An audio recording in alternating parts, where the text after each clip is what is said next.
오늘 저는 사도행전 27장 20절에서부터 25절까지 말씀을 근거로 광풍을 만났을 때 이와 같은 제목으로 여러분과 함께 하나님의 은혜의 말씀을 나누려 합니다. 우리의 인생을 하나님 앞에 내놓고 살다 보면 좋은 일도 있고 어려운 일들도 많이 있을 때가 많이 있습니다. 인생을 바다와 같다, 고해와 같다, 세상에 바다에 수많은 좋은 날들도 있겠지만 때로는 바람도 치고 풍랑도 만나고 또 어려운 여러 가지 태풍을 만나서 정말 배가 파손할 정도로 고통 가운데 있을 때가 많이 있습니다. 그런데 이러한 상황 가운데서도 저와 여러분이 인생을 달려갈 때 어려움과 문제를 만나겠지만 오늘 성경을 통해서 오늘 그런 어려움과 문제를 만난 사람, 즉 사도 바울은 어떻게 해결했느냐에 따라서 인생의 참다운 의미와 승리의 은혜를 경험하게 되더라는 것입니다. 오늘 저와 여러분들도 오늘 풍랑을 만나지 않을 때가 없어요. 누구나 다 풍랑을 만날 때 있습니다. 그런 풍랑을 만날 때 우리는 어떻게 삶을 살아야 되겠습니까? 오늘 저와 여러분이 말씀을 통해서 은혜 받는 귀한 이 시간 되시기를 주님의 이름으로 축원합니다. 첫째로 우리는 깨달아야 될 것은 누구에게도 풍랑이 갑작스럽게 다가올 수 있다는 것입니다. 주 예수의 몸이 된 바울은 다른 제술과 함께 그레데 섬 미항에 도착하고 겨울 항해는 대단히 위험하니 미항에 머물러 기다려야 했었습니다. 그러나 선장과 선주는 베닉스에 가서 그곳에 겨울을 보내자고 주장했습니다. 사도 바울은 반대를 했어요. 지금 이 겨울을 나면 좋겠지만 이 미항을 떠나면 배와 그 배 안에 있는 화물뿐만 아니라 많은 사람들의 생명도 보장할 수 없습니다 라고 이야기했습니다. 그럼에도 불구하고 총책임자였던 율리오는 선장의 말을 믿고 베닉스로 가기로 결정을 합니다. 출발 당시에는 분위기가 좋았습니다. 성경에 보니까 남풍이 순하게 불매 그들이 뜻을 이룬 줄 알고 닷을 감아 그레데 해변을 끼고 항해하더니라고 말했습니다. 남풍이 순하게 붑니다. 해도 쨍쨍 내리치고 기온도 겨울이지만 괜찮았습니다. 지중해 겨울이지만 햇빛이 착 찬란하고 온화한 바람이 불 때는 더할 나위 없이 좋은 그러한 평안한 때여서 우리가 선택하기를 잘했다. 우리가 미항을 떠나서 베니스로 가는 게 그래 맞다 하면서 그들은 출항했습니다. 그런데 얼마 가지 못해서 남풍이 갑자기 순하게 불었던 때가 갑자기 북풍이 불고 동풍이 불기 시작합니다. 광풍이 불어오기 시작하더라는 것입니다.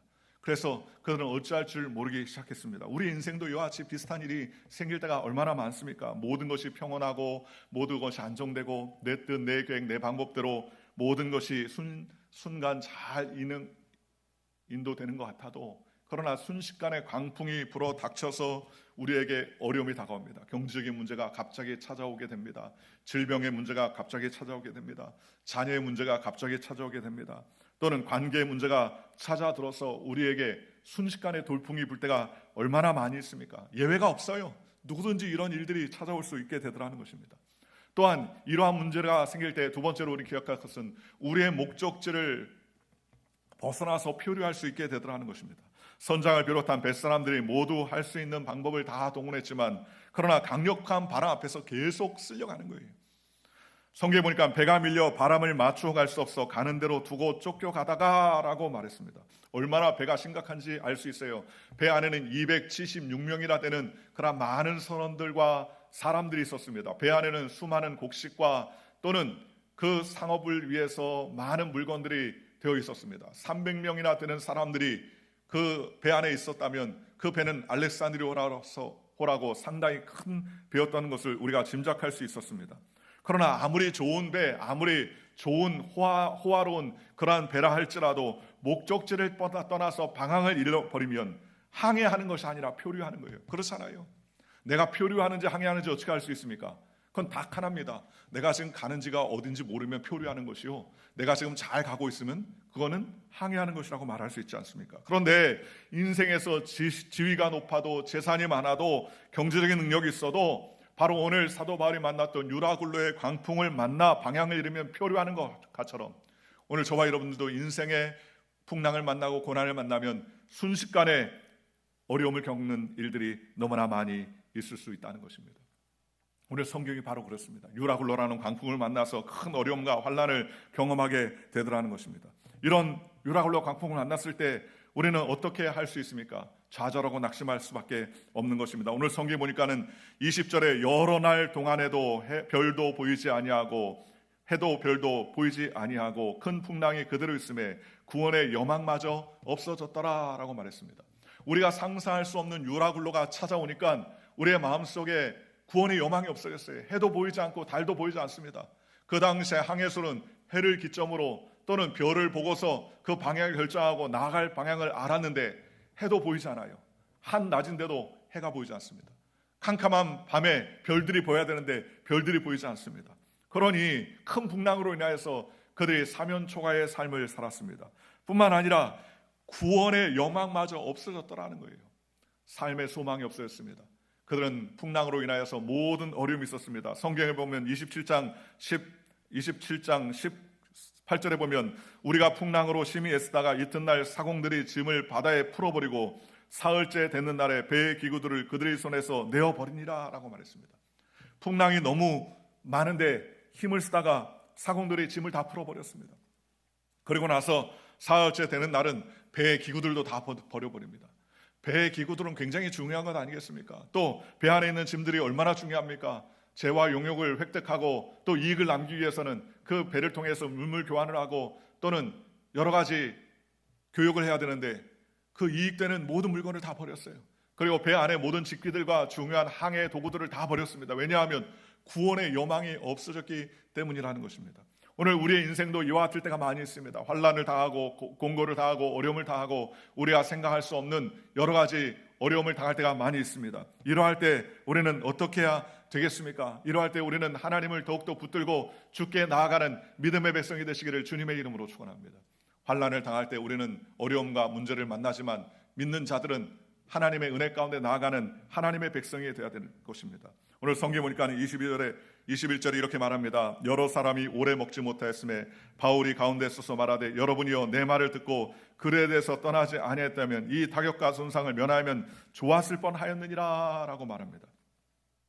유라굴로 광풍을 만났던 사도 바울은 내가 말대로 미양에서 겨울을 지내고 갔으면 참 좋았을 뻔하였는데 내 말을 듣지 아니하고 그대들이 떠나서 이런 큰 어려움을 당했으니 너무나 안타깝다라고 그렇게 이야기합니다. 여러분, 우리가 이 세상을 달릴 때 유라굴로 광풍을 만나는 이유와 원인들이 있습니다. 그것은 바로 우리의 탐심이나 욕심이 우리를 이끌어가게 되더라는 것입니다. 아무리 좋은 계획이라 할지라도 그 계획에 하나님의 뜻과 생각이 일치하지 아니하면 우리는 넘어지고 깨어질 수밖에 없다고 성경은 말씀해 주더라는 것입니다. 풍랑을 만난 원인이 뭐였습니까? 먼저 주의 종의 경고를 듣지 아니하고 사람의 말을 귀리기 때문이었습니다.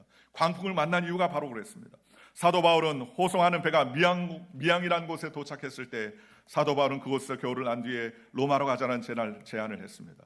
금식하는 절기, 즉 대속죄일도 지나고 본격적으로 광풍이 부는 시기가 시작됐으니 무리하게 항해를 하지 말라는 것입니다. 성경에 보면 이렇게 말합니다. 내가 보니 이번 행선과 화물과 배만 아니라 우리의 생명에도 타격과 많은 손해가 있으리라 라고 구체적으로 사도 바울은 그 피해 사항을 예상하며 언급합니다. 그러면서 경고하였습니다. 그런데도 불구하고 그들은 책임자인 율리오 말을 더 듣고서 사도 바울의 말을 듣지 않습니다. 저 죄수가 무슨 이야기를 하나?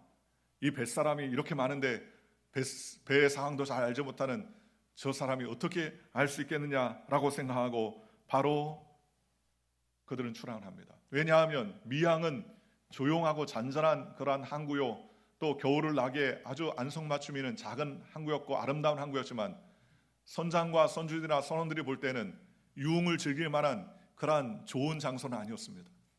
진짜 유흥을 즐기려면 베닉스라는 큰 도시에 가서 거기서 먹고 놀고 쉴 수 있는 그러한 유흥가가 상당히 많았던 것이었습니다. 그래서 그들은 유라굴로 광풍을 생각하지 아니하고 그들은 미양을 떠나서 베닉스로 가고자 애썼다는 것입니다.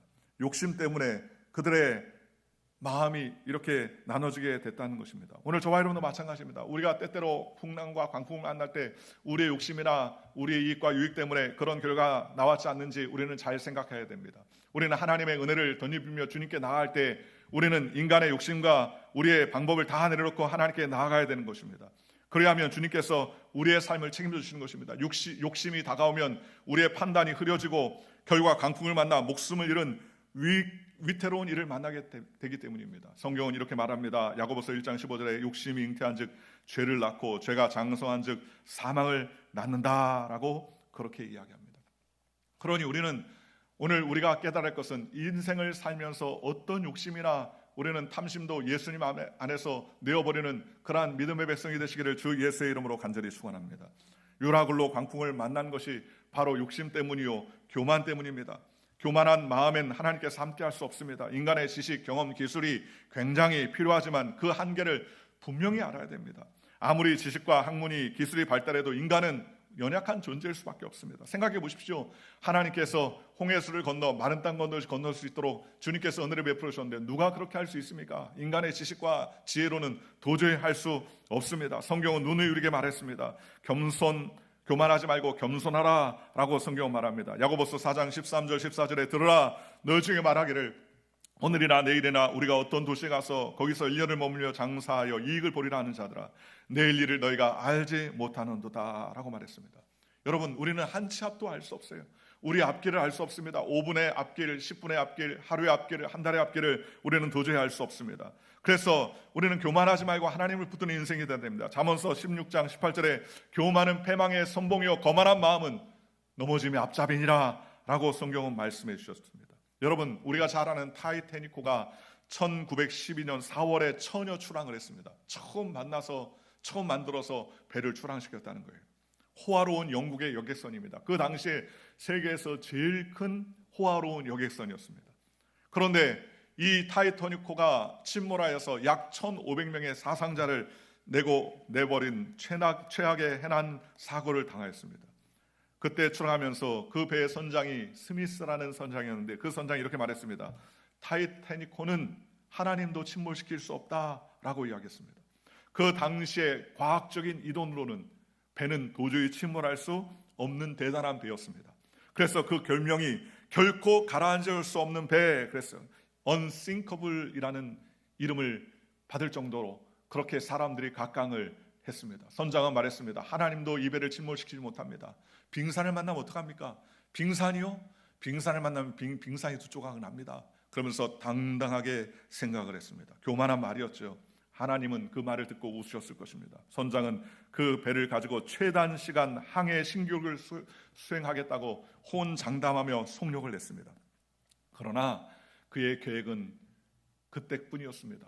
빙산을 만나서 배가 파손하여 우리가 잘 아는 것처럼 그 타이타닉호는 두 쪽이 나서 바다에 가라앉고 수많은 사람들이 인명피해가 있었다는 것입니다. 우리가 인생에 경계해야 될 것이 교만과 욕심입니다. 우리의 마음에 교만한 마음을 내놓고 하나님께 나아가야 됩니다. 겸손하게 하나님께 나아가야 됩니다. 우리의 인생의 시간이나 물질이나 건강이나 모든 것도 다 내 것이 아닙니다. 하나님 것입니다. 그러니 우리는 하나님께 모든 것을 맡기고 주님께 의지하는 저와 여러분들 되시기를 주님의 이름으로 축원합니다. 주님께 나아가면 하나님께서 높이십니다. 하나님의 낮출 때 높일 자가 없고 높일 때 낮출 자가 없다고 성경은 말씀해 주셨다는 것입니다. 그러니 우리는 이 땅 가운데 살면서 교만한 마음을 늦춰야 됩니다. 인생 아무리 자기가 똑똑하고 지혜로운 것 같아도 감기 하나 걸리면 어찌할 수 없는 인생들이 많이 있지 않습니까? 오늘 우리의 건강도 주님께서 지켜야 됩니다. 우리 성도님들 요즘 많이 이 환절기에 겨울에 건강이 좋지 않습니다. 감기에 아주 심각합니다. 저도 감기에 걸려가지고 근 한 달 동안이나 기침을 했는데 제가 따져보니까는 워싱턴 DC의 대통령 취임 갔다 온 다음에 감기에 걸렸었는데 지금 근 한 달 됐어요. 이제는 기침이 조금 이제 잦아들었습니다. 요즘 기침이 이만저만 아닙니다. 열도 나고 몸을 굉장히 힘들게 합니다. 한국에는 80세 이상 되시는 노인들이 상당히 많이 돌아가셔서 3일장을 안 하고 5일장, 7일장 하는 데도 많아요. 왜냐하면 장례를 화장을 해야 되는데 시간이 너무 걸려서 3일장이 아니라 5일장, 7일장 그렇게 미루는 경우도 많이 있다는 것입니다. 우리는 연약한 존재예요. 우리는 한없이 부족한 존재입니다. 그러니 우리는 모든 것을 하나님께 맡기고 겸손하며 부복하고 하나님께 나아가는 저와 여러분들 되시기를 주님의 이름으로 축원합니다. 그런데 오늘 성경은 이렇게 말합니다. 22절에 내가 너희를 권하노니 이제 안심하라. 너 중에 아무 생명에는 아무 손상이 없겠고 오직 배뿐이니라. 내가 속한 바 곧 내가 섬기는 하나님의 사자가 어젯밤에 내 곁에서 말하되 라고 말했습니다. 사도 바울은 이 풍랑과 환란을 어떻게 견뎌내고 승리할 수 있었느냐? 그것은 바로 이 풍랑과 환란 가운데서 하나님 앞에 기도하며 간구했었던 사람이었기 때문입니다. 사도 바울이 두려워했습니까? 안 했습니까? 사도 바울도 두려워했어요. 오늘 성경에 보니까는 24절에 바울아 두려워하지 말라라고 말했습니다. 사도 바울도 두려워 떨었습니다. 풍랑이 얼마나 심하게 일어나는지 마음이 불안하고 초조하고 근심이 꽉 들어찼습니다. 염려가 꽉 들어찼습니다. 이제 죽을 수밖에 없을 것이라고 그렇게 생각했습니다. 배 안에 있는 모든 사람들은 구원의 여망이 다 없어졌다고 성경은 말합니다. 그러니 제 아무리 사도 바울도 이제는 끝났구나라고 생각했을 것입니다. 그런데 사도 바울이 이런 풍랑을 이길 수 있었던 제일 좋은 방법은 바로 하나님 앞에 기도할 수 있었기 때문이라는 것입니다. 사랑하는 성도 여러분, 예수 믿는 저와 여러분들이 풍랑과 유라굴레의 광풍을 이길 수 있는 방법은 오직 기도밖에 없다는 사실을 기억하고 하나님께 간구하고 부르짖는 저와 여러분들 되시기를 주님의 이름으로 축원합니다. 사도 바울은 두려워하고 염려하고 걱정했습니다. 그런데 성경에 23절에 말한 것처럼 내가 속한 바 곧 내가 섬기는 하나님의 사자가 어젯밤에 내 곁에 서서 말했다라고 말합니다. 그가 얼마나 기도하고 간구했는지 하나님의 천사가 환상 가운데 그에게 나타났습니다. 그리고 이렇게 이야기했습니다. 24절에 바울아 두려워하지 말라. 내가 가이사 앞에 서야 하겠고 또 하나님께서 너와 함께 항해하는 자를 다 내게 주셨다라고 말씀해 주셨습니다. 천사가 나타나서 하나님의 말씀을 전하여 줍니다. 바울아 두려워하지 말아라. 내가 가이사 앞에 서야 한다라고 말했습니다. 가이사 앞에 서야 한다는 것은 지금 이 풍랑으로 인하여 여기에서 죽지 않는다. 내가 로마에 있는 황제 앞에 반드시 서서 하나님의 말씀을 증언하고 대언하는 그러한 믿음의 행보를 걸어야 한다. 하나님께서 그에게 천사를 통해서 말씀해 주셨습니다. 기도하면 우리의 마음 가운데 두려움을 내어쫓을 수 있습니다. 여러분, 우리가 2025년을 달려가면서 경제적인 문제를 만나고 건강의 문제를 만나고 상황의 문제를 만나고 여러 가지 관계의 문제를 만날 때 얼마나 낙심하고 좌절하겠습니까? 그러할 때 우리가 할 수 있는 방법은 인간적인 지식과 생각과 나의 계획을 동원해서 해결하는 것이 아니라 사도 바울처럼 하나님 앞에 전적으로 무릎 꿇고 하나님께 기도하면 하나님이 우리의 두려움을 물리쳐 주시는 것입니다. 우리의 염려와 걱정과 근심을 도말시켜 주시고 하나님의 은혜 가운데 살아갈 수 있도록 하나님께서 붙잡아 주시는 것입니다. 오늘 사울아 바울아 두려워하지 말라라고 말했습니다. 오늘 저와 여러분이 두려워하지 않을 수 있는 방법은 하나님께 기도하는 것임을 믿고 하나님께 나아가시기를 주님의 이름으로 축원합니다. 예레미야 33장 3절은 이렇게 말합니다. 너는 내게 부르짖으라 내가 내게 응답하였고 내가 알지 못하는 크고 미란 일을 내게 보여주리라고 성경은 말씀해 주셨습니다. 우리에게 보여주는 길은 하나님의 길입니다. 하나님께서 우리에게 은혜를 베풀어 주셔야 되는 것입니다. 그러니 우리는 하나님께 나가야 됩니다. 시편 50편 15절에 환난 날에 나를 부르라 내가 너를 건지리니 내가 나를 영화롭게 하리라 라고 말씀해 주셨습니다. 환난 날에 누구를 부릅니까? 환난 날에 옆집 사람을 부르는 것이 아닙니다. 환난 날엔 우리는 하나님을 자꾸 불러야 됩니다. 하나님을 부르면 하나님께서 우리에게 응답하시고 우리의 삶을 환난 가운데서 건져주시고 우리를 영화롭게 해주신다고 성경은 말씀해 주셨습니다. 그러니 우리는 하나님을 의지해야 됩니다. 19세기 세계적인 복음 전도자였던 D.L. 무디는 대서양을 오가면서 미국과 영국에 순회 전도를 하며 복음을 증거했던 사람이었습니다. 그런데 어느 날 배를 타고 가는데 5일간 날씨가 좋지 않고 5일간 날씨가 좋고 순풍이 불어서 잘 가고 있는데 그런데 6일째 바람이 불기 시작하더니 바다가 거칠어서 파도가 뛰놀기 시작합니다. 선장이 걱정을 하면서 투덜거리기 시작합니다. 아유 벌써 6시간째 바람과 풍랑이 치니까 어떻게 할 수 없네 라고 그렇게 투덜거립니다. 그러자 무디가 물었습니다. 지난 5일 동안은 어땠어? 그랬더니 선장이 말하기를 아유 지난 5일 동안은 대단합니다. 좋았지요. 날씨가 화창했습니다. 바다도 잔잔했습니다. 아무 염려가 없었지요. 그러자 무디가 응수했습니다. 아니 날씨가 내내 좋다가 지금 잠깐 나쁘다고 원망하면 되겠습니까? 이럴 시간 있으면 우리 함께 기도합시다. 무디가 선장의 손을 잡았습니다. 그러자 선장이 생각해보니까 딱 맞는 말이에요. 5일 동안 잔잔하고 항해를 잘하다가 지금 잠깐 파도가 쳐서 6시간째 어려움을 겪고 있지만 그러나 무디의 말을 따르고 손을 잡고 하나님 앞에 기도했습니다. 간절히 하나님께 기도하자 선원들도 같이 와서 기도했습니다. 풍랑이 일고 바람이 좋지 않으니까 뭐 할 수 있는 방법이 없지 않습니까? 그러니 간절히 하나님 앞에 기도했는데 잠시 후 신기하게도 바다가 잔잔해지더니 목적지까지 무사히 진행할 수 있었다는 것입니다. 오늘 저와 여러분도 마찬가지입니다. 광풍이 다가오고 바람이 불고 어려움이 다가오면 두려워하고 염려하는데 시간과 마음이 다 뺏길 때가 많이 있습니다. 그럴 때 우리는 하나님 앞에 기도해야 됩니다. 하나님 앞에 기도하면 하나님께서 역사해 주십니다. 아무것도 염려하지 말고 오직 모든 일에 기도와 간구로 너희 구할 것을 감사함으로 하나님께 하리라. 그리하면 모든 지혜에 뛰어난 하나님의 평강이 그리스도 예수 안에서 너희의 마음과 생각을 지켜준다 라고 말씀해 주셨습니다. 제일 중요한 게 뭐예요? 우리의 마음이 두려워서 염려하고 걱정하는 것 아닙니까? 두려움이 없다면 무슨 염려가 있겠습니까? 그러니 우리는 하나님께 모든 것을 맡겨야 됩니다. 고난이 닥치면 우리는 모든 것을 내려놓고 하나님 앞에 기도하면 하나님께서 놀랍도록 역사해 주시고 은혜를 베풀어 주신다는 사실을 기억하는 저와 여러분들 되시기를 주님의 이름으로 축원합니다. 기도하면 하나님께서 우리에게 담대한 마음을 주시고, 두 번째는 기도하면 하나님께서 우리에게 비전과 우리에게 사명을 다시 한번 깨닫게 해주시는 것입니다. 내가 가이사 앞에 서야 하겠고 라고 말씀해 주셨습니다. 풍랑을 바라보지 말라, 풍랑을 쳐다보지 말라, 주님이 그렇게 말씀하지 않았어요. 여러분, 사람의 뇌는요 부정적인 것을 인식하지 못한다고 합니다. 부정적인 것을 인식하지 못한다요. 제가 부정적으로 한번 얘기해 보겠습니다. 여러분들, 이 컵을 절대로 보지 마세요. 이 컵을 보면 안 됩니다. 이 컵 외에 다른 것을 보세요. 여러분, 이 컵 봤습니까? 안 봤습니까? 봤지요. 부정적인 것은 인식을 안 하면 좋은데 부정적인 것을 인식 못해서 보라는 것만 본다는 거예요. 그래서 스키 타는 강사들이 산에서 내려올 때 수많은 숲에 나무들이 있지 않습니까? 근데 절대로 나무를 보지 말라 이렇게 얘기 안 한답니다.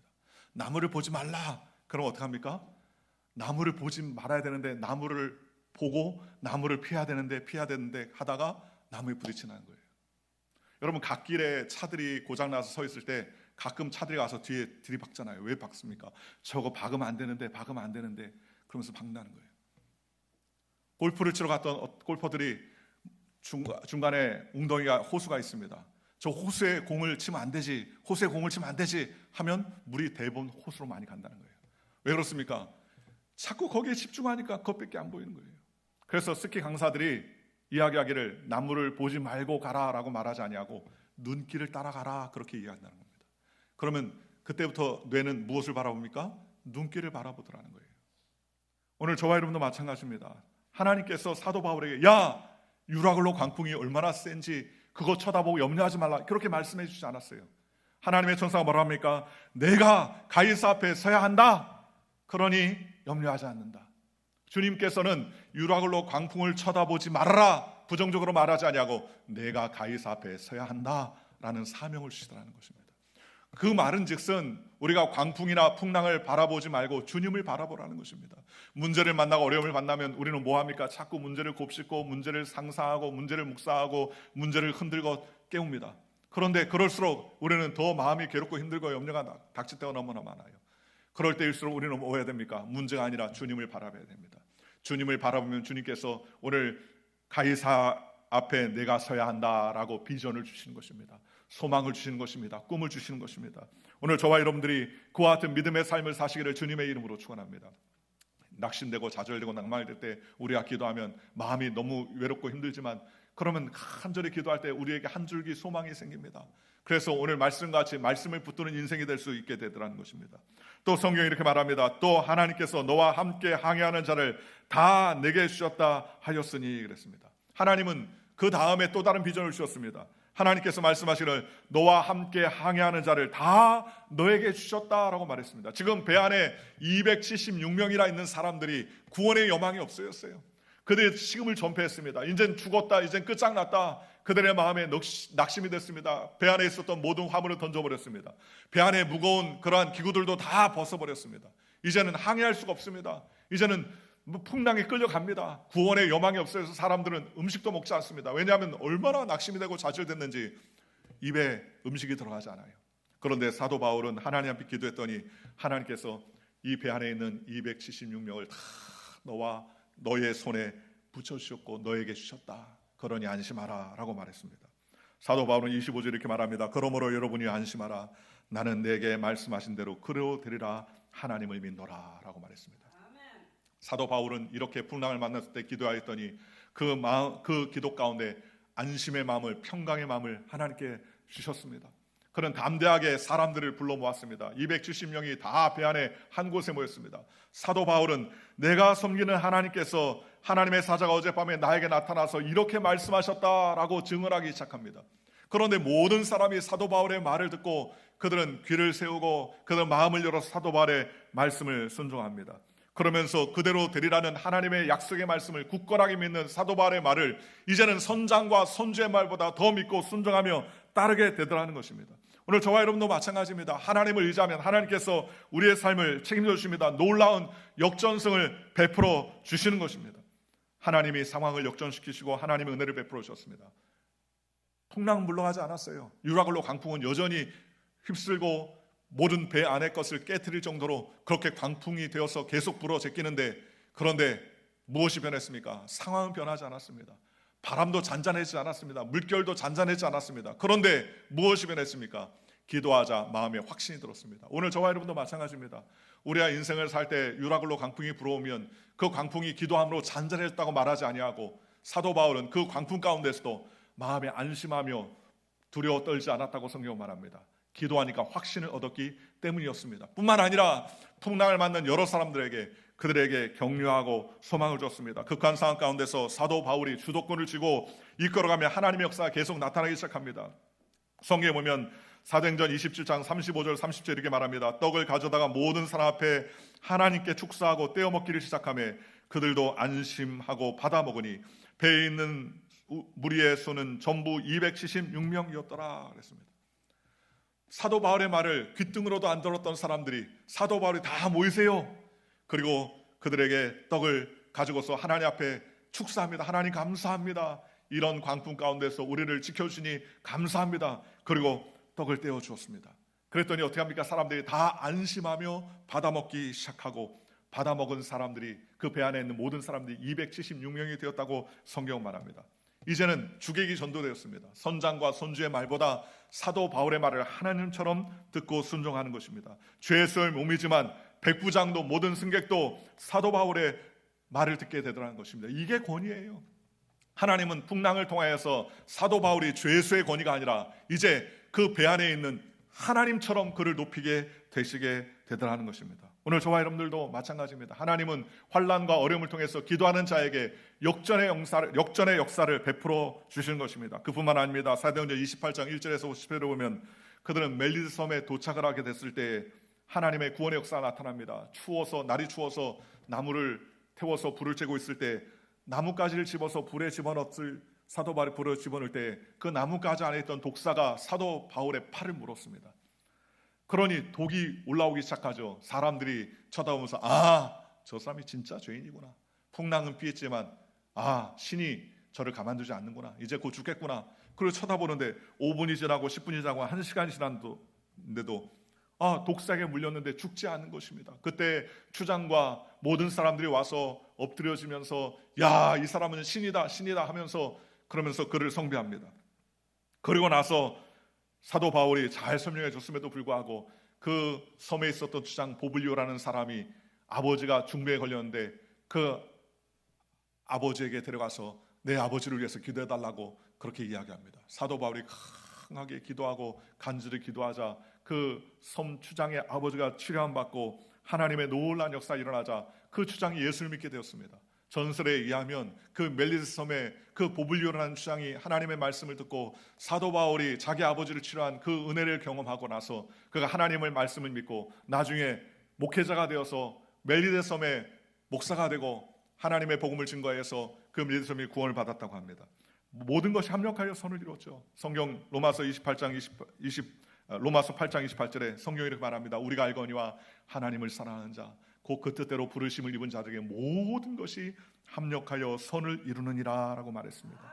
배가 광풍을 만나고 파손을 당하고 물건이 다 없어지고 기구가 다 떠내려갈 정도로 큰 어려움을 당했지만 하나님을 의지하고 하나님께 묻고 기도하고 간구했더니 하나님께서 죄인의 몸이었던 사도 바울이 존귀하게 높여주고 하나님의 인도함을 받아서 모든 사람이 하나님의 말씀을 듣는 것처럼 사도 바울을 높여주며 유라굴로 강풍으로 인하여서 멜리데 섬이 구원을 받고 오히려 이 일로 인하여서 전화위복의 기회가 있었다고 성경은 말씀합니다. 사랑하는 성도 여러분, 오늘 저와 여러분의 삶에도 인생의 광풍이 불어올 때가 있습니다. 어려운 일이 닥칠 때 있어요. 예수 믿었는데도 불구하고 평안하고 소망이 넘치면 좋겠지만 예수 믿는 사람에게도 바람이 불어올 때 있습니다. 광풍이 불어올 때도 있습니다. 유라굴로라는 광풍이 우리에게 다가올 때 있습니다. 그럴 때 우리가 예수 믿는 사람으로서 믿지 않는 사람과 다른 것은 이 광풍을 통하여서 우리는 더욱더 하나님 앞에 기도하고 하나님께 부르짖고 나아가면 주님께서 변화와 역사를 베풀어 주시는 것입니다. 오늘 저와 여러분이 이런 광풍을 만났을 때 사도 바울이 기도하여 하나님의 놀라운 사명과 은혜를 경험하고 더 깊은 하나님의 은총을 경험하여 승리했던 것처럼 오늘 저와 여러분들도 어떤 상황 가운데서도 하나님을 붙잡고 의지하며 주님께 나아가는 믿음의 백성이 되시기를 주님의 이름으로 축원합니다. 어려움이 없을 수는 없겠지만 그 어려움을 통하여서 더 큰 은혜로 더 나아가고 주님의 더 큰 은혜 가운데 나아가 하나님을 기쁘시게 여기는 저와 여러분이 되시기를 주 예수의 이름으로 간절히 축원합니다. 기도하겠습니다.